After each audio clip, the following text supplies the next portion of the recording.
Bonjour, j'espère que vous allez bien. Moi, ça va super, hein, tout va bien. Je vous retrouve aujourd'hui pour une petite vidéo, on va dire blabla. Parce qu'avant de vous montrer les loisirs que j'ai à la maison, ou enfin mon quotidien, je voulais quand même vous raconter un petit peu mon histoire. Donc, comme je l'ai dit dans la précédente vidéo, j'ai un spina bifida, donc c'est une malformation de la moelle épinière qui a été détectée à la naissance, et ce qui fait que je suis, voilà, là on voit je suis en fauteuil roulant, voilà. Ce qui m'empêche pas d'être heureuse dans ma vie, bien dans ma peau, même si ça n'a pas toujours était le cas. Donc je vais vous raconter un petit peu. En fait, donc je suis née comme ça. Jusqu'à l'âge de 8 ans, j'ai eu pas mal d'opérations, de rééducation, tout ça. Je brade un petit peu là le début. Donc j'ai fait de la natation, par contre, pendant 20 ans. En compétition, donc niveau national, j'ai eu 20 titres de championne de France dans la catégorie des moins de 20 ans surtout. Donc dans la catégorie des moins de 20 ans, j'en ai eu 18. On rectifie, 18 et 2 titres de championne de France en catégorie adulte. Voilà, exactement. Plus 16 titres qui était entre l'équipe, donc en collectif, donc c'était entre l'équipe, le club où j'étais, et l'équipe Aquitaine, puisque j'ai été sélectionnée en équipe Aquitaine pour des championnats de France région. Voilà. Ensuite, en 1992, j'ai commencé à connaître le cyclisme par le biais du Tour de France. Oui, je n'ai pas pratiqué le cyclisme tout de suite. J'ai d'abord connu le Tour de France à ce moment-là, donc quand je suis allée voir l'arrivée d'une étape à Pau en 1992, j'avoue que sur le moment, j'ai pas vu grand chose à part plein de vélos arrivés à fond. Et c'est quand je suis rentrée à la maison, je me suis précipitée en cachette dans la chambre de mes parents. Et là, ils parlaient d'un jeune dont c'était le premier Tour de France, un Français. Et donc, il venait de créer la surprise en prenant le maillot jaune. Je crois qu'à l'époque, c'était le Français le plus jeune qui portait le maillot jaune, si je me souviens bien. Et c'était Richard Virenque. Et ce jour-là, j'ai dit, lui, je vais le suivre pendant toute sa carrière. Sauf qu'à ce moment-là, quand j'ai dit ça devant ma télé, j'étais loin de me douter l'importance que lui et les autres coureurs allaient avoir durant mon adolescence surtout. C'est-à-dire que effectivement, je commençais à rentrer dans l'adolescence et je commençais bien évidemment à voir certaines petites choses du style les regards insistants dans la rue, qui donne l'impression que je viens d'une autre planète. Et puis en 4e, 3e, ça s'est un petit peu gâté à l'école, enfin au collège. Là, il y a des garçons de ma classe qui ont commencé à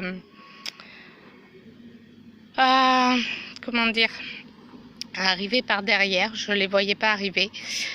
Et il me poussait et ça les faisait rire parce qu'il me poussait tellement fort que j'arrivais pas à contrôler le fauteuil, j'atterrissais contre un mur. Voilà, ça les faisait rigoler, c'était marrant. Des fois aussi, ils arrivaient par derrière, là, vous voyez, ici, là, il me prenait les roues par derrière, là, me soulevait ces roues-là. Et donc forcément, quand il les soulevait, ben, je basculais en avant. Et j'ai failli tomber plus d'une fois comme ça. Et ben, toujours pareil, ça les faisait marrer. Ça les faisait rigoler. Alors forcément, quand on vit ces choses-là, ben, on commence à pas être bien dans sa peau. Au lycée, ça a continué dans le sens où, alors, pas ces problèmes-là, mais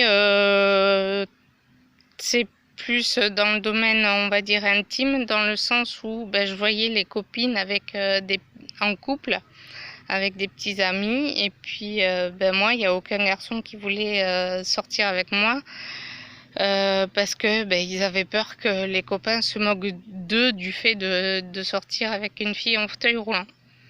Voilà, et tout ça a fait que effectivement j'ai été mal dans ma peau au point d'en finir, au point de plus vouloir vivre, vouloir souffrir comme ça. Et ouais, j'avoue, j'ai pensé, j'ai eu des idées noires. Je sais pas si je peux le dire, tant pis, je le dis. J'ai pensé à mettre fin à mes jours. Et c'est là où je me suis dit, ces moments-là, où je me disais, mais Virginie, si tu mets fin à tes jours, tu verras plus Richard Virenque. Et ça, par contre, ça a été plus fort que tout. Je pouvais pas ne pas voir Richard Virenque. Et chaque été, encore maintenant, hein, parce que mon mari sait que c'est resté et ça restera. Les 3 semaines de Tour de France, c'est un peu ma bouffée d'air. C'est mon oxygène. Ça m'a toujours fait relativiser les choses, parce que quand je les vois braver tout la douleur, les changements climatiques comme ça, l'organisme mis à rude épreuve, et pourtant ils lâchent jamais rien, ils vont jusqu'au bout. Dans ces moments-là, je me dis, mais ce que je me disais aussi, surtout à l'époque de l'adolescence, je me disais surtout, mais finalement, ce que toi tu traverses, c'est rien par rapport à ce que eux ils endurent. Alors si eux sont capables d'endurer autant, toi tu devrais y arriver aussi. Et donc j'ai essayé de relever la tête et d'encaisser les choses d'année en année. Et en 98, quand il y a eu cette fameuse affaire Festina, s'il y a des sportifs qui connaissent, qui ont entendu cette histoire, la fameuse histoire de dopage, je me suis dit, si lui aussi me lâche, c'est qu'il est peut-être temps que je m'en aille. Et puis voyant tout le tapage médiatique autour, et voyant que les journalistes à la limite ne parlaient même plus de cyclisme, mais parlaient tout le temps du dopage, et que malgré tout les coureurs étaient là et ils continuaient à faire ce qu'ils aimaient faire et continuaient à tout donner jusqu'au bout. En fait, pour moi, ça a été un message. Le message, c'était: sois fier de ce que tu es, de ce que tu fais.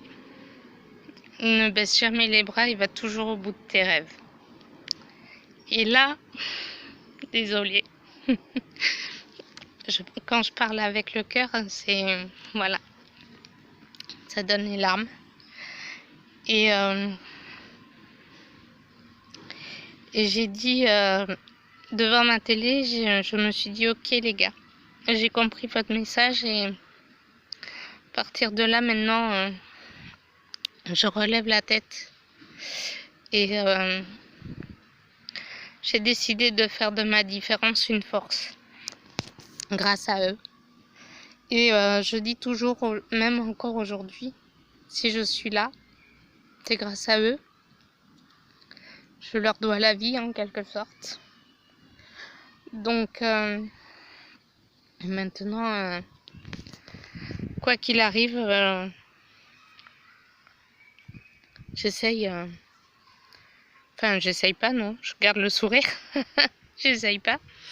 Je suis la plus heureuse du monde aujourd'hui parce que j'ai mes enfants, c'est ma fierté. J'ai un homme qui m'aime enfin. Donc voilà. Aujourd'hui, heureusement, tout va bien. Il y a peut-être encore des gens qui me regardent, mais maintenant, je vous avoue que ça, je ne les vois plus. Je vois plus tout ça. Et voilà. Donc, c'était mon histoire. Et pour leur rendre hommage, d'ailleurs, j'avais eu dans l'idée, parce que je voulais pas... je voulais pas leur envoyer une lettre à chacun. Déjà, 198 coureurs, ça fait beaucoup de lettres envoyées. Et je voulais pas leur envoyer un courrier pour que ça soit les clubs de supporters qui les aient et m'ont renvoyé une lettre de remerciement. Enfin voilà, j'avais vraiment envie de leur rendre hommage à ma façon. J'avais vraiment envie de leur rendre hommage à la hauteur de ce qu'ils ont été pour moi. Et je suis contente parce que même si ça a mis le temps depuis 98 jusqu'en 2010, il n'empêche que en 2007 j'ai connu ce qu'était le handbike, le handibike. Je connaissais pas ça, c'est un ami qui me l'a fait connaître. Et en 2007, j'ai osé du coup parler à des amis d'un rêve que j'avais. Et on en a parlé, on a décidé de mettre ça en route. J'ai réussi à me faire financer le handbike qui coûte quand même pas mal d'argent.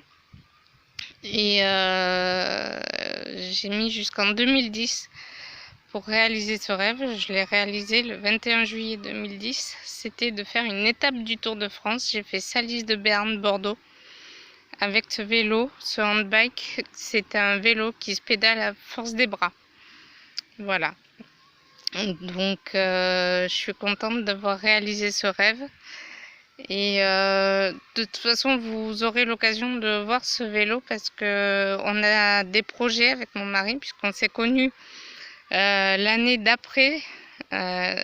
après mon étape de Tour de France.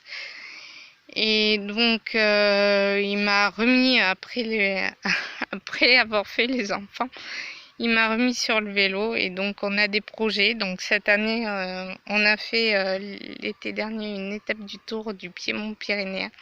Ça, je vous en parlerai dans une autre vidéo. J'essaierai de voir si je peux mettre quelqu'un en vidéo avec moi. Enfin, voilà. J'en dis pas plus, faut d'abord que je discute avec la personne pour voir. Voilà. Je vous souhaite une bonne après-midi. Merci d'avoir regardé cette vidéo. Surtout, n'hésitez pas à liker la vidéo. N'hésitez pas à me laisser des commentaires. Et à vous abonner si vous souhaitez voir un peu mon quotidien et à partager des choses avec moi. Ça me ferait énormément plaisir. Je vous embrasse et je vous dis à bientôt. Bye bye.